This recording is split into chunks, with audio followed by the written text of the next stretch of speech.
Buen día con los que no nos saludamos todavía. Y qué bueno verles con los que no nos vimos desde hace 2 semanas atrás, ¿no? Que ya estábamos tratando de conectarnos con la iglesia. Me toca cerrar este ciclo de esta serie que tomamos a lo largo del mes pasado y parte de este mes. El Verbo se hizo carne y hemos visto cosas. Yo espero que realmente usted haya, en el repaso de las Escrituras, realmente lo haya traído admiración desde las manifestaciones proféticas hasta pasar por el nacimiento, vida y muerte del Señor Jesucristo. Todo es admirable en realidad, todo. Y eso incluye su resurrección, que en esta mañana queremos tocar en el tiempo que nos resta. Así es que sin más ni menos quiero entrar a lo que va a ser nuestro tema en esta mañana. 1 Corintios capítulo 15, por favor, ahí en sus Biblias. 1 Corintios, la primera carta del apóstol Pablo a esta iglesia que él mismo fundó. Capítulo 15. No se mueva de ese capítulo porque voy a usar salteadamente varios fragmentos de este capítulo, pero empieza diciendo lo siguiente el apóstol Pablo: además os declaro, hermanos, el evangelio que os he predicado, el cual también recibisteis, en el cual también perseveráis, por el cual asimismo, si retenéis la palabra que os he predicado, sois salvos, si no creéis en vano. Porque primeramente os he enseñado lo que asimismo recibí, de que Cristo murió por nuestros pecados conforme a las Escrituras. 2, que fue sepultado. 3, que resucitó el tercer día conforme a las Escrituras. 4, que apareció a Cefas y después a los 12. Después apareció a más de 500 hermanos a la vez, de los cuales muchos viven aún y otros ya duermen.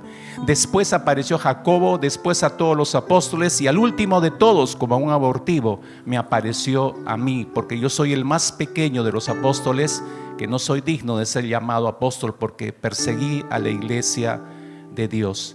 Pero por la gracia de Dios soy lo que soy, y su gracia no ha sido en vano para conmigo. Antes he trabajado más que todos ellos, pero no yo, sino la gracia de Dios conmigo. Oremos.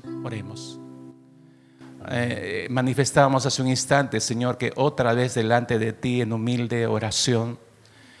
Y hoy alargamos el oído para contigo, Señor.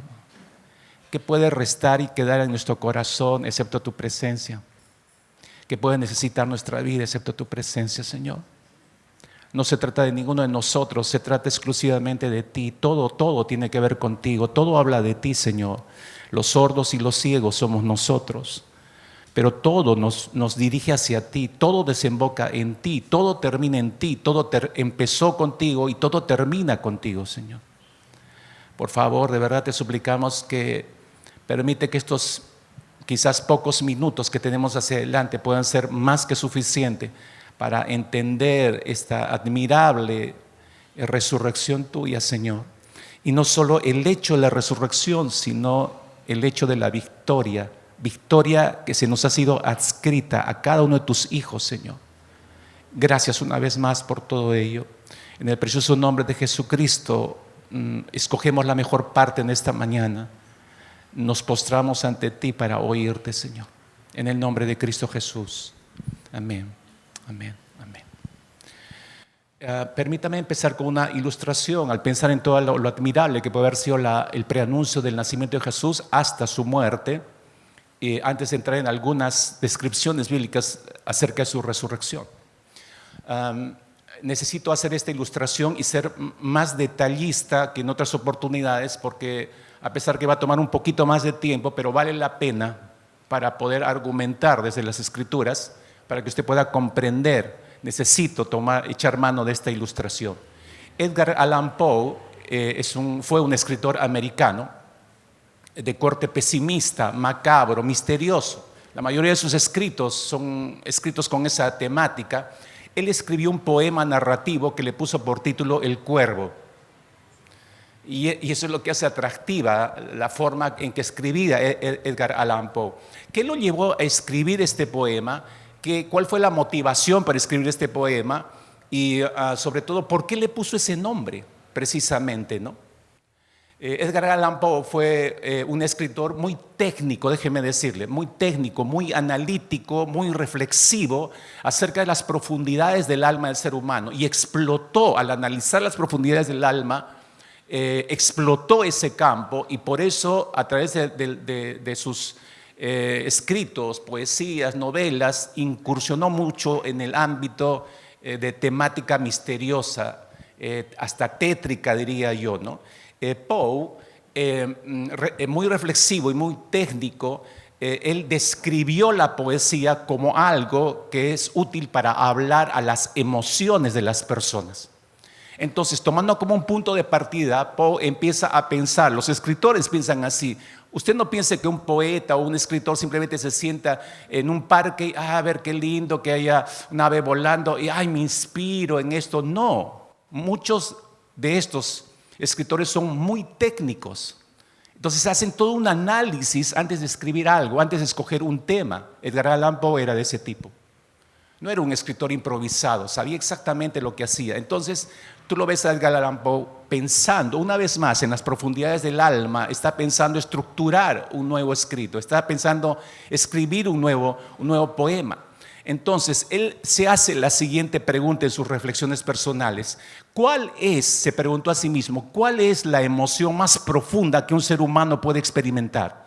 Entonces él empezó a analizar la alegría, él empezó a analizar el miedo, varias emociones que todos los seres humanos cruzan por nuestras almas, y finalmente llega a la conclusión. ¿Cuál es la conclusión en respuesta a su pregunta? Se dice Allan Poe: la emoción más profunda e intensa que experimenta el ser humano es la emoción del pesar o de la pena. Esa es la emoción más fuerte, dice. Y Edgar Allan Poe, en esa reflexión, llega a esta segunda conclusión. El dolor, se dice Poe, el dolor más profundo llega cada vez que la pena se apodera de nuestras almas, cuando experimentamos la pérdida de un ser querido. Es decir, creo que todos hemos experimentado eso en alguna medida. La pena nos ataca cuando llega la muerte. Estoy hablando de un punto crítico, muy característico en el ser humano. Cuando llega la muerte entra la pena, la tristeza. ¿Por qué? Porque perdemos la esperanza de volver a ver a esa persona. Dígame que no. Perdemos la esperanza de volverla a tocar, de volverla a escuchar, de volver a accionar con esa persona, porque ya no está, ha muerto. Entonces Edgar Allan Poe se hace la siguiente pregunta: ¿cuál es la forma más profunda de dolor? ¿Es la pérdida de un hijo? ¿Es la pérdida de un padre y una madre? ¿Es la pérdida de un amigo? ¿Cuál es la forma más profunda de dolor? Bueno, él piensa, medita, reflexiona, y él pensó lo siguiente: que el dolor, que el peor dolor era la pérdida de un ser amado. La pérdida de un ser amado, donde el amor todavía no se había consumado. Recuerde, Edgar Allan Poe está escogiendo los elementos para escribir un poema. Entonces llega a esta conclusión: la pérdida de un ser amado donde el amor aún no se ha consumado. Y por eso decide escribir acerca de un hombre que estaba de novio y que no llegó a casarse, entonces no se consumó el matrimonio, entonces el hombre queda devastado por el fallecimiento abrupto de la novia. Una relación en la que este hombre ha invertido tiempo, esperanza para su propia felicidad, y esa esperanza se esfumó simplemente de la noche a la mañana cuando la novia muere intempestivamente. Poe dijo lo siguiente entonces en sus reflexiones: tengo que ponerle un nombre a esta mujer, y el nombre que le debo colocar a esta mujer debe ser un nombre sonoro. Un nombre que comunique emociones, un nombre que comunique sentimientos, un nombre que comunique dolor, un nombre que comunique desolación, tristeza profunda. Entonces, pensando, Poe dijo: ya sé, le voy a poner el nombre de Leonora. No escoge ese nombre para su hija, por si acaso, ¿no? Le voy a poner Leonora a la mujer fallecida, a la novia fallecida. Y luego Edgar Allan Poe piensa: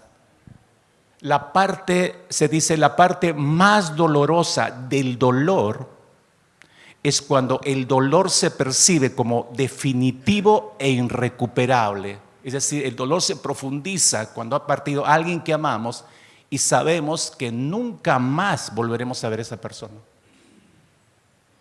Y dijo entonces que la peor expresión, porque él empezó a buscar este dolor que se percibe como definitivo e irrecuperable, ¿cómo lo expreso en una sola frase o en una sola palabra? ¿O qué palabra humana hay que exprese este definitivo e irrecuperable dolor?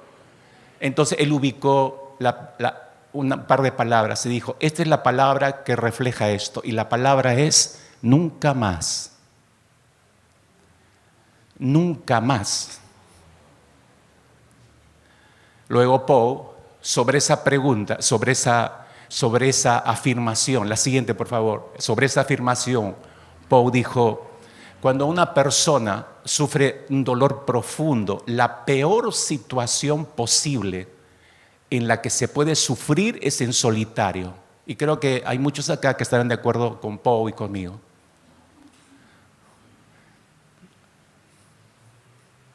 El pasar un luto, el sufrir solo o sola, es la peor experiencia que puede tener un ser humano, que podamos imaginar. Entonces, pensando y reflexionando en ello, Poe dijo, a mi personaje lo tengo que colocar en esa posición. A mi personaje lo tengo que colocar en un escenario solo, con su pena profunda de pérdida de la novia. Pero al mismo tiempo, él imaginó y dijo, no quiero dejarlo tan solo, necesito que alguien converse con él, pero no necesariamente una persona, tiene que ser un animal. Y ese animal tiene que ser un animal sombrío, tétrico, misterioso. Un animal que reafirme el dolor de aquella pérdida irrecuperable. Un animal que refuerce la desesperanza de ese hombre, la tristeza de ese hombre. Entonces Poe pensó, dijo, ya sé, un cuervo. Un cuervo. Así que él toma todos esos elementos y ahora quiero que aplique un poco de imaginación. Ahí tiene usted a un hombre profundamente entristecido, dolido por la partida de su novia Leonora, con la cual nunca pudo casarse. Ahí tiene usted este hombre que está autoaislado por sí mismo en sus recuerdos y tristezas. Y es medianoche. Entonces oye que alguien toca la puerta. Y en medio de sus cavilaciones se despereza de donde estaba echado, se levanta la puerta, abre la puerta y no hay nadie. Y cierra la puerta y regresa a sus reflexiones, a sus meditaciones, vuelve a sumirse en el recuerdo de Leonora. Entristecido empieza a recordar y empieza a darse cuenta que nunca más verá a Leonora. Y vuelve a sentir el toque de llamada a su puerta y le vuelve a llamar la atención. Entonces nuevamente se dirige a la puerta. Y aquí quiero literalmente leerle el poema. No lo puedo leer todo porque es largo, pero he hecho un breve resumen para que usted pueda tener los elementos y pueda ubicarse. Por eso necesito su imaginación, su mente, que pueda ubicarse en ese escenario en el que Allan Poe nos coloca. Entonces este hombre se dirige a la puerta. Dice, de un golpe abrí la puerta y con suave batir de alas entró un majestuoso cuervo de los santos días idos. Sin asomo de reverencia, ni un instante quedo, y con aires de gran señor o de gran dama fue a posarse en el busto de Palas. Ahí está el cuerpo, hermanos. Mire. Ese es el parlante, pastor, no es un cuervo. Imaginación, pues le estoy diciendo. No tuvo niñez. Ahí está el cuervo. ¿Qué es el busto de Palas? Es un término obviamente poético. El busto de Palas no es otra cosa que es una escultura de la diosa Atenas, una diosa griega, diosa de la guerra, diosa de la sabiduría. No quiero meterme ahí porque hay todo un significado. Pero vuela el cuervo y se posa encima del lintel de la puerta, ese busto de la diosa Atenas, y ahí se para el cuervo. Entonces el hombre ve que se posa inmóvil y nada más. Dice, entonces, este pájaro de ébano cambió mis tristes fantasías en una sonrisa con el grave y severo decoro del aspecto que se revestía. Entonces le dije: aún con tu cresta cercenada y mocha, no serás un cobarde, hórrido cuervo vetusto y amenazador, evadido de la ribera nocturna. Dime cuál es tu nombre en la ribera de la noche plutónica. Esa es otra expresión poética. La ribera de la noche plutónica es los lugares de muerte, es la muerte en sí misma. Este personaje está viendo al cuervo como salido desde la muerte, como un mensajero que viene a él. Por eso usa esa expresión. Y le dice: dime cuál es tu nombre en la ribera de la noche plutónica. Y el cuervo le contesta y le dice: nunca más. Nunca más. Entonces me pareció que el aire se tornaba más denso, perfumado por invisible incensario mecido por serafines, cuyas pisadas tintineaban en el piso alfombrado. Entonces se habla a sí mismo este hombre y dice: miserable, dije, tu Dios te ha concedido por estos ángeles, te ha otorgado una tregua de nepente de tus recuerdos de Leonora. Tregua de nepente, otra expresión que necesito aclarar. Nepente se decía que era un elixir, el elixir de los dioses para calmar el dolor. Este hombre está viendo esta aparición como: Dios me está mandando un mensajero para calmar mi dolor. Entonces se dice: apura, se dice a sí mismo, apura, oh apura este dulce nepente y olvida a tu ausente Leonora. Y el cuervo le dijo: nunca más. Profeta, exclamé, cosa diabólica, profeta, si eres pájaro, demonio enviado por el tentador o arrojado por la tempestad a este refugio desolado, impávido, a esta desértica tierra encantada, a este hogar hechizado por el horror, profeta, dime en verdad, te lo imploro, dime, ¿hay bálsamo en Galat? Dime, te imploro. Y el cuervo dijo: nunca más. Profeta, exclamé, cosa diabólica, profeta, si eres pájaro, demonio, por ese cielo que se curva sobre nuestras cabezas, ese Dios que adoramos tú y yo, dile a esta alma abrumada de penas si en el remoto Edén tendrá en sus brazos a una santa doncella llamada por los ángeles Leonora. Tendrá en sus brazos a una rara y radiante virgen llamada por los ángeles Leonora. Y el cuervo dijo: nunca más. Y el cuervo, y así termina el poema, hermanos. Él fue dialogando y la respuesta del cuervo fue: nunca más, nunca más, nunca más. Y el cuervo nunca emprendió el vuelo. Aún sigue posado en el pálido busto de Palas, en el dintel de la puerta de mi cuarto. Y sus ojos tienen la apariencia de los demonios que están soñando. Y la luz de la lámpara que sobre él se derrama tiende en el suelo su sombra. Y mi alma, del fondo de esa sombra que flota sobre el suelo, no podrá librarse nunca más. Si hasta da medio tristeza leer este poema, pero eso es lo que quiere producir Edgar Allan Poe. ¿Qué quiso, mis hermanos, dar a conocer Edgar Allan Poe del alma del ser humano con este poema? Él no escribió al azar. Ese es el propósito. ¿Qué quiso mostrar el alma del ser humano? Escúcheme, el poema en realidad describe la desesperación humana, la desesperación de la pérdida de la esperanza. Cuando un ser humano pierde la esperanza, ¿qué te queda? Entras en una desesperación. El miedo que trae a la muerte, la destrucción de la esperanza humana que trae la muerte, porque la muerte siempre trae desolación, rompe con la esperanza en el corazón de una persona.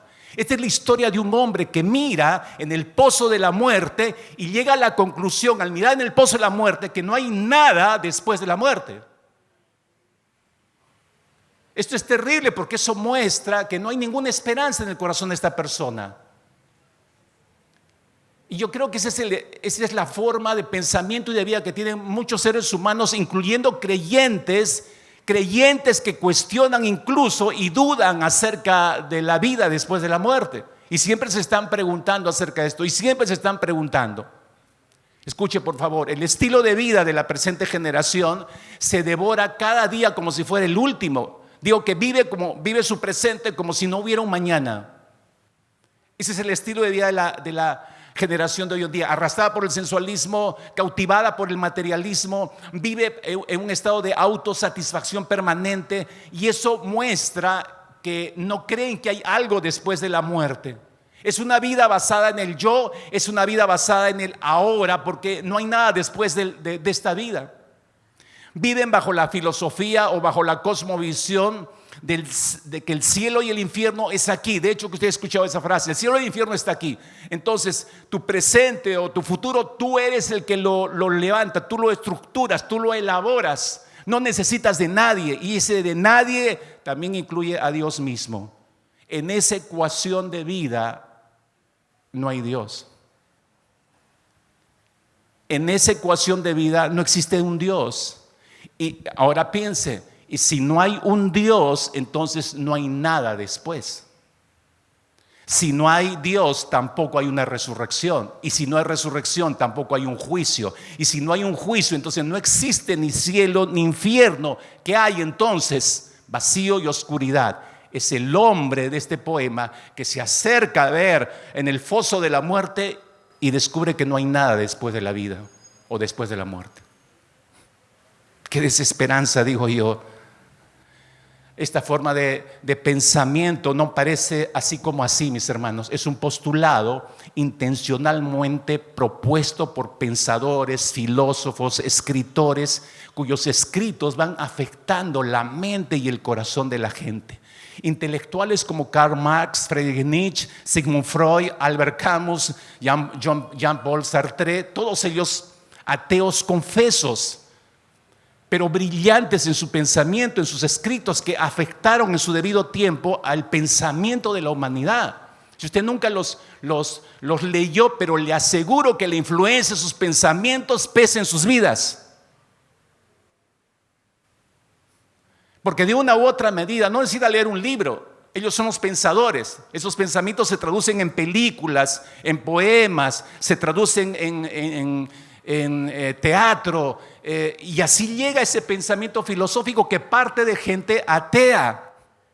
Déjame darte un ejemplo para que entiendas lo riesgoso y lo peligroso de esto. El portugués, el escritor portugués José Saramago, no sé cuántos han leído alguna obra de José Saramago, premio Nobel de 1998, una mente muy brillante, ateo confeso, un hombre que criticaba duramente al cristianismo. No se deje engañar. Hay dos escritos que quizás son los más conocidos. Uno de ellos, el Evangelio según Jesucristo, y el otro, Caín. Digo que no se deje engañar por los títulos. El Evangelio según Jesucristo, uno piensa, wow, el Evangelio según Jesucristo. Y curiosamente hay un libro con el mismo título escrito por el pastor John MacArthur. Pero no es lo mismo. Saramago es un ateo, fue un ateo. A través del Evangelio de Jesucristo criticó duramente, sutilmente al cristianismo, y denigró la persona de Cristo Jesús. Presentó un Jesucristo muy carnal, luchando con su carnalidad y tratando de huir de la cruz del Calvario. Ese no es el Jesucristo que yo veo en los evangelios. Pero ¿qué estaba haciendo Saramago? Simplemente está destruyendo la fe del cristianismo. ¿Qué está haciendo José Saramago? Está denigrando la piedra angular de la fe de los creyentes. Ese es su objetivo. ¿Para qué? Para dejar sin ninguna esperanza al mundo cristiano. Sin ninguna esperanza. José Saramago dijo lo siguiente, escuche, esto refleja toda su vida y su filosofía de vida. No me preocupa la muerte, dijo, me disolveré en la nada. Es el tipo acercándose con esa mente brillante que tenía, acercándose al pozo de la muerte y no ver nada. No hay nada después de la muerte, se dijo. Por eso no me preocupa la muerte, dijo. Mis hermanos, escúcheme esto por favor y anótenlo bien en su corazón. Si no hay nada después de esta vida, si no hay nada después de la muerte, entonces nuestra vida terrenal actual no sirve para nada. No sirve absolutamente para nada. ¿A dónde vamos si no hay nada después de la muerte? ¿Por qué la doctrina de la resurrección es clave? ¿Por qué la doctrina de la resurrección es medular para el mundo cristiano? porque es clave para la fe de los creyentes. Déjame darte dos razones que brotan de Hebreos capítulo 11, versículo 1, que de hecho muchos de ustedes lo deben tener grabado en mente. Empieza diciendo así: se define la fe como la certeza de lo que se espera, empieza diciendo. Y ese es mi primer aspecto que quiero compartirte de los dos que quiero poner en tu corazón. Es una certeza. La doctrina de la resurrección es una certeza para los creyentes. La fe es la certeza de lo que se espera, dice Hebreos 11:1. Los cristianos esperamos en fe que se haga efectiva la promesa del Señor. ¿Cuál promesa del Señor? Si bien recuerdas, Juan capítulo 11, versículo 25. Juan 11, 25. Cuando Marta, la hermana de Lázaro que había muerto, ¿recuerdas? Lo alcanza, sale corriendo afuera de la aldea, sabe que Jesús está viniendo y dice: Señor, te demoraste, ya es tarde, 4 días. Yo me imagino poniéndole los dedos en la cara de Jesús. No, 4 días, Señor. Te demoraste 4 días y yo te mandé a llamar a tiempo. Esta es la respuesta de Jesús. Le dijo: yo soy la resurrección y la vida. El que cree en mí, aunque esté muerto, vivirá.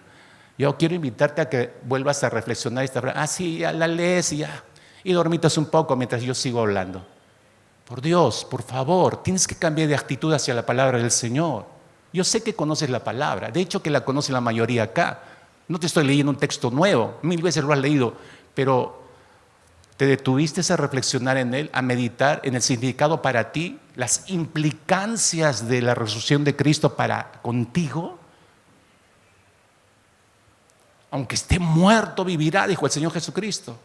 La espera de una resurrección para nosotros los creyentes está basada no solamente en esta promesa del Señor, sino está basada en la propia resurrección de Jesús, porque Él pudo haber dicho esto, se escucha lindo y nunca haber resucitado. ¿Me entiende? Mis cuervos están ahí. Allá. Oh, yo pensé que seguía mirando el parlante ahí arriba, ¿no?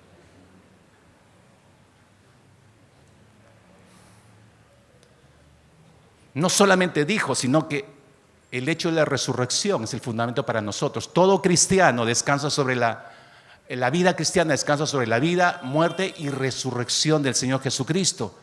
Escúcheme, no existe ninguna religión, se lo digo así categóricamente, no existe ninguna religión importante en el mundo cuyo líder haya nacido, vivido y haya muerto y haya resucitado. No existe, eso solamente lo encuentras en el cristianismo.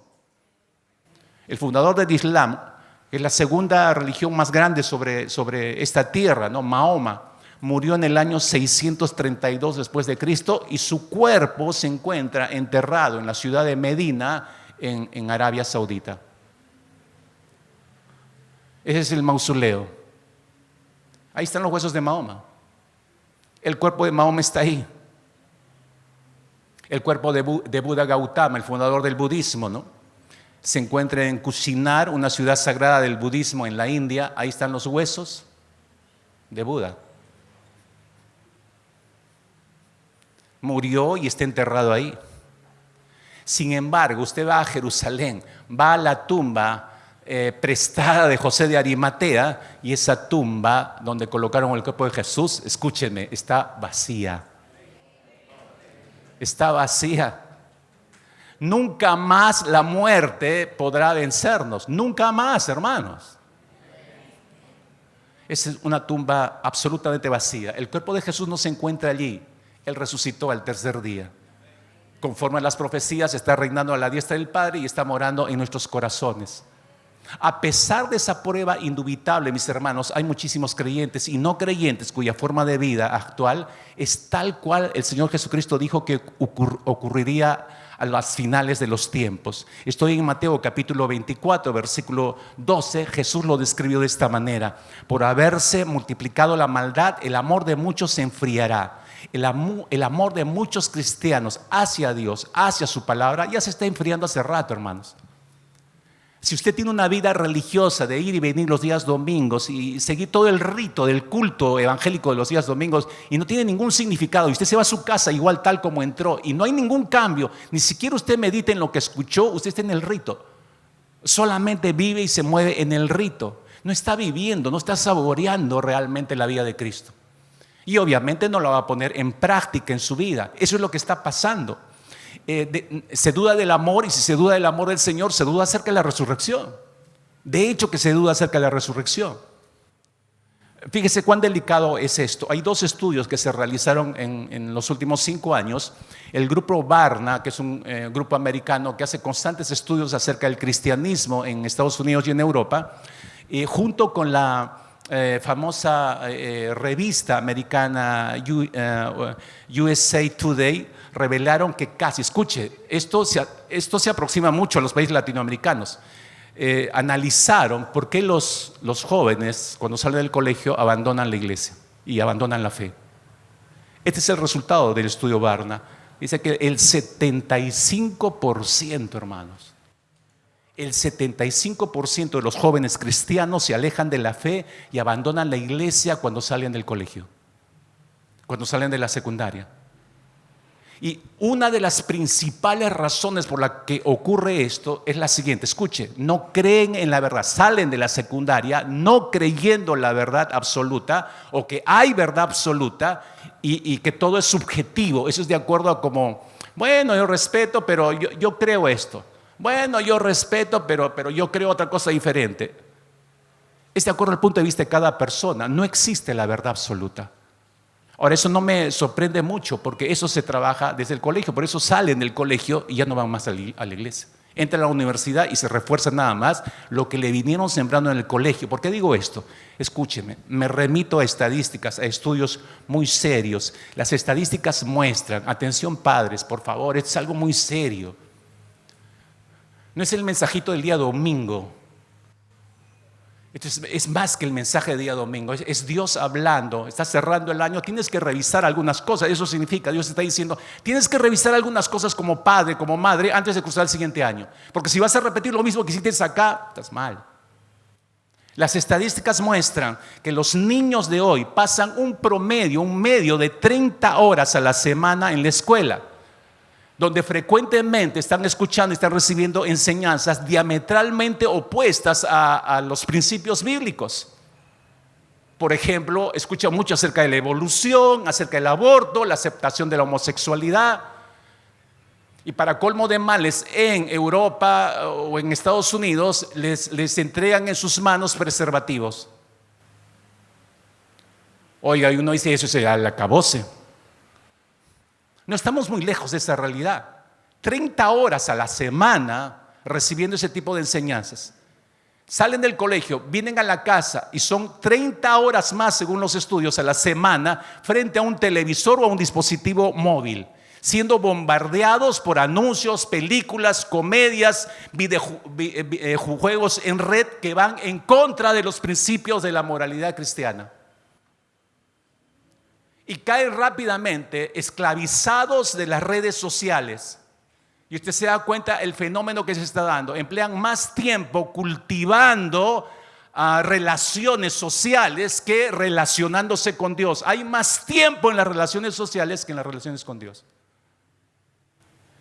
Todo esto es sumamente contrastante con lo que ocurre con estos mismos niños que pasan el tiempo que pasan en la iglesia. Escasamente son 2 horas a la semana si es un sábado, 2 horas a la semana si es un día domingo.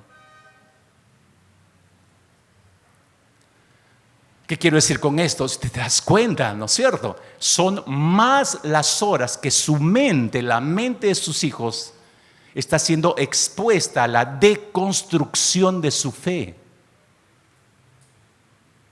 No le están reforzando la fe en los centros educativos, por si acaso, la están deconstruyendo.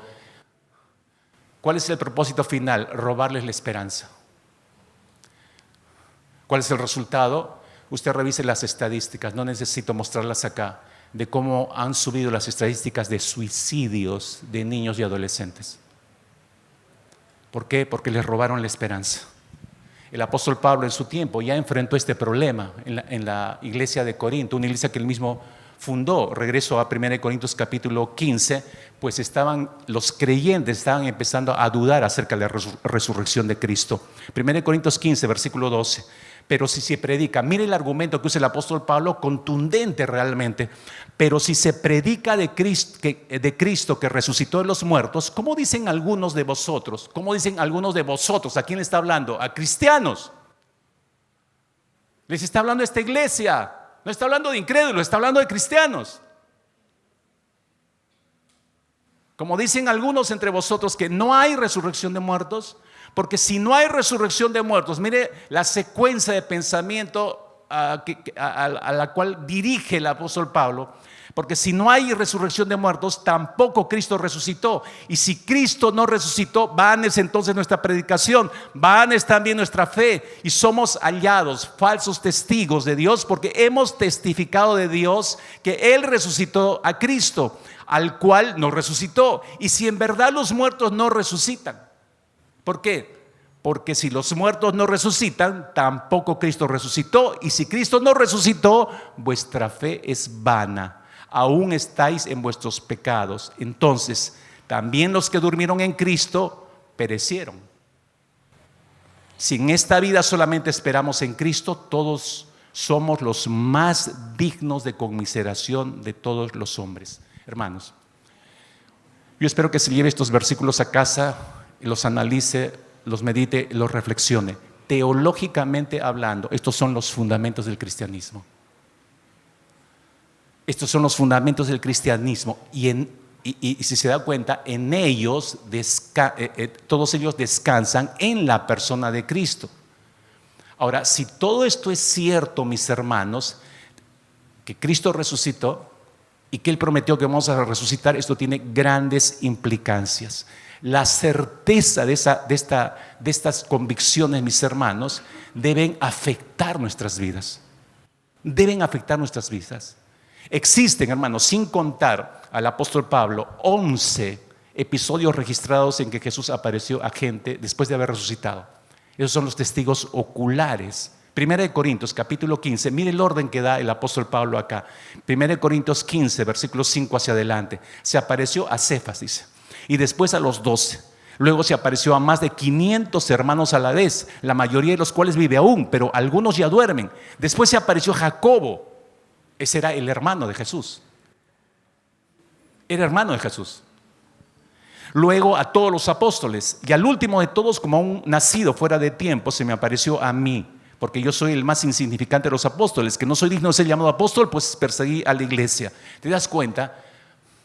Pablo menciona a Cefas, que es Pedro, un hombre que para el tiempo en que se escribió la carta de Primera de Corintios, ya había padecido bastante por causa de su fe en Cristo y había muerto. Pregúntese, ¿por qué exponerse a la muerte si todo fue falso?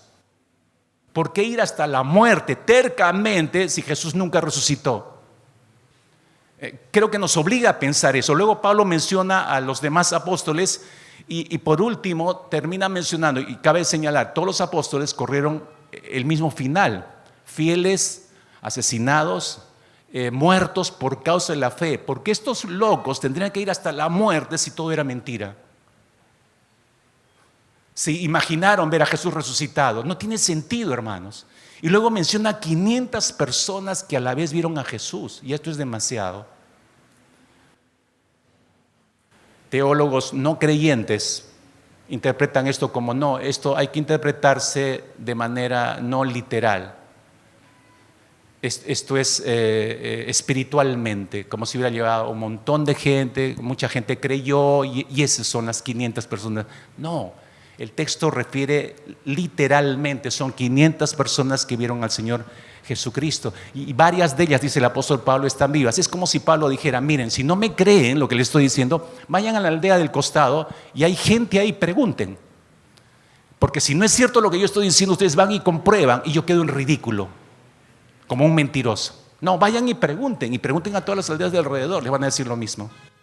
¿Qué certeza tenía Pablo de eso? La misma certeza que tenían los otros apóstoles. Además de esto, añade como la cereza del pastel, como decimos, el propio testimonio de Pablo. Por último, se me apareció, dice, ¿esto fue imaginación de Pablo? Pablo llegó a soportar, usted sabe, una gran cantidad de aflicciones. Y le doy la cita si quiere revisar la 2 Corintios, capítulo 11, versículo 23 hacia adelante. Pablo menciona una larga lista de situaciones complicadas que él pasó por causa de la fe. Pasó cárceles, dice, habla de peligros muchas veces, habla de azotes insistentemente, que fue apedreado muchas veces, padeció naufragios, estuvo en muchos peligros de ladrones, de naciones, de gentiles, en trabajos, en fatigas, en desvelos, en hambre, en sed, en ayunos, en frío, en desnudez. ¿Por qué se permitió todo esto? Por causa de la fe, dice Pablo.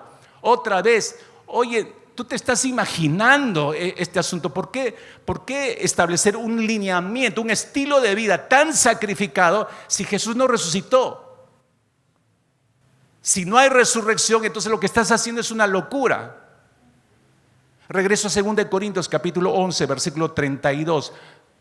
Te llevo ese versículo porque este es como el resumen de lo que está explicando Pablo, de por qué se expuso, cuál es la razón, ¿no? Si por motivos humanos, dice, luché contra fieras en Éfeso, ¿de qué me aprovecha? Si Cristo no resucitó, ¿de qué me aprovecha eso? Si los muertos no resucitan, entonces comamos y bebamos que mañana nos moriremos. Hermanos, ¿qué hacemos perdiendo el tiempo hoy en este lugar? Acción de gracias, que la mesita, nada, todo es falso. Cristo no resucitó, nuestra fe fue una mentira. Nosotros los predicadores somos unos grandes actores. Entonces vayámonos, comamos y bebamos, hagamos lo que queramos de nuestra vida, porque estamos perdiendo el tiempo aquí. Usted de hecho que tiene cosas muy importantes, entre comillas, que hacer en su casa, ¿sí o no? ¿Sí o no, mis cuervos?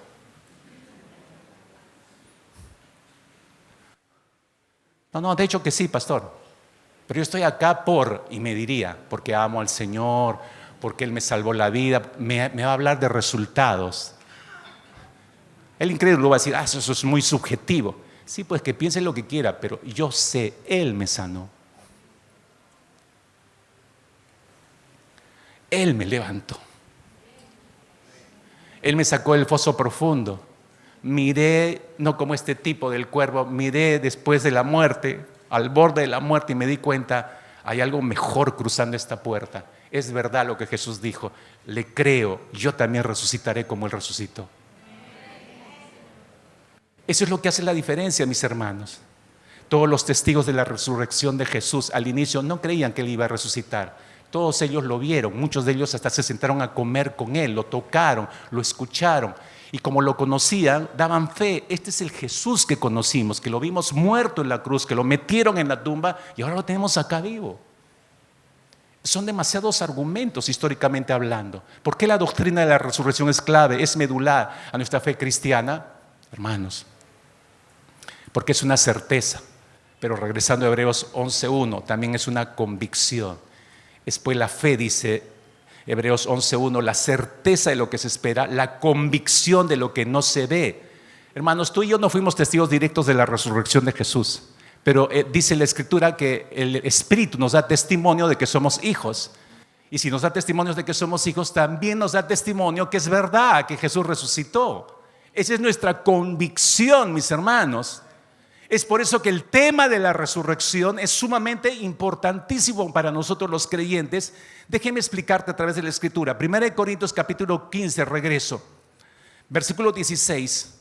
En este argumento contundente del apóstol Pablo, porque si los muertos no resucitan, entonces ni siquiera Cristo ha resucitado. Y si Cristo no ha resucitado, la fe de ustedes es falsa. Todavía están en sus pecados. Entonces también los que han dormido en Cristo están perdidos, hermanos. Si hemos esperado en Cristo para esta vida solamente, somos de todos los hombres los más dignos de lástima. Es decir, si yo solamente creo en Jesús para la vida que tengo acá terrenalmente, porque no hay nada después, entonces somos las personas más dignas de lástima, mis hermanos. No, yo creo que Jesús es para esta vida y para después de esta vida, mis hermanos. Para después de esta vida. Hay una promesa real de parte del Señor Jesucristo. El gran escritor C.S. Lewis dijo lo siguiente: si la resurrección es real, él pone dos puntas, o es esto o es lo otro, no puede haber puntos medios, dijo. No hay que ser tibios acá. Si la resurrección es real, entonces es infinitamente importante. Y si no es real, entonces no tiene importancia. Lo único que la resurrección de Jesús no puede ser es ser medianamente importante. O crees que Jesús resucitó o no crees que Jesús resucitó. De eso se trata. Creo, entonces creo que voy a resucitar con Él. No creo, no hay nada después de esta vida. No hay nada después de esta muerte. Sin la resurrección de Jesús, déjame decirte esto, sin la resurrección de Jesús no tenemos por qué creer en la salvación que la Escritura dice, por la cual Dios nos ofrece ser salvos. Sin la resurrección de Jesús, la predicación del Evangelio no tiene sentido, hermanos. Sin la resurrección de Jesús no tenemos ninguna esperanza, que es lo peor de todo. Vivimos esta vida y se termina esta vida. ¿Qué va a ser después? No hay nada. Nos hacemos polvo y nada. Esto es la vida. ¿Realmente merece ser la vida en ese sentido? Eso no es tener esperanza. Pero lo cierto es que la resurrección sí es real y eso lo cambia todo. Es su admirable resurrección que nos ha concedido a cada uno de nosotros un cambio de vida admirable. Dígame si no es así. ¿Qué era su vida antes de Cristo? ¿Qué es su vida ahora? Admirable, hermanos. Es una vida admirable la que tenemos. En alguna medida por eso quiso expresarlo, aunque no tenía cómo hacerlo, y trató de estructurar un estribillo que expresara esta inexplicable, maravillosa vida que el Señor nos ha dado. El cantautor español Marcos Vidal, hace un instante cantábamos o le escuchabas al menos esta canción. En una de sus estrofas decía lo siguiente: otra vez ante ti en humilde oración. Imagínense, otra vez ante ti en humilde oración. Ni siquiera me contestes, le dice al Señor, ni siquiera me contestes, solo mírame, Señor, es suficiente. Ya no sé qué pensar, no sé cómo expresar el temor y el asombro que hay en mí. Todavía no lo sé, Señor, porque aún no me lo has dicho. ¿Qué fue lo que viste en mí para quererme? Y es que no entiendo la razón de tanto amor derrochado, Señor. ¿Quién soy yo? ¿Quién soy yo para que tú me hayas amado? Esta convicción, mis hermanos, nos debe llevar a tener un estilo de vida absolutamente diferente. Esta convicción nos debe llevar a tomar conciencia de que no todo puede ser igual después que hemos recibido a Cristo Jesús. Si usted cree que es así, se equivocó, mi hermano, mi hermana. Se equivocó, terriblemente se equivocó. No viva bajo ese error. No viva bajo esa mentira. Vuelve a recuperar su fe. Hay esperanza, vuelve a recuperar esperanza que la perdió. Estoy seguro que muchos la perdieron acá. Su admirable resurrección, mis hermanos, ¿hacia dónde nos conduce? Déjeme terminar. ¿Hacia dónde nos conduce esta admirable resurrección del Señor Jesucristo? Al asombro. Nos debe conducir al asombro. Regreso una última vez más a 1 Corintios capítulo 15, versículo 55 hacia adelante. Lo va a tener 1 Corintios 15, 55 hacia adelante. La siguiente, gracias.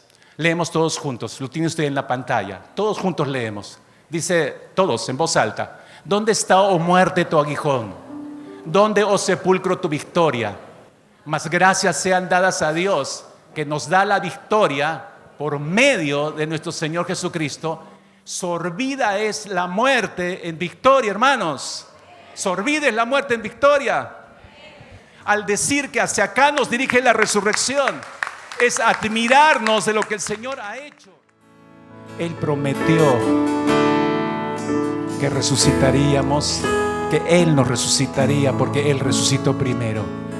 Así como Él nos amó primero para que nosotros podamos amarle, debemos creer esa promesa que está pendiente para todo aquel que le ama, no solo de corazón, sino de mente. Porque la fe es pensada. La fe es bien pensada. Señor, te damos gracias. Realmente te damos gracias, Dios. ¿Quién como tú, Señor, para haberte acercado al hombre pecador y haberlo rescatado? Señor, no salimos con las emociones movidas, porque Que si saliéramos así de este lugar, Señor, qué triste sería.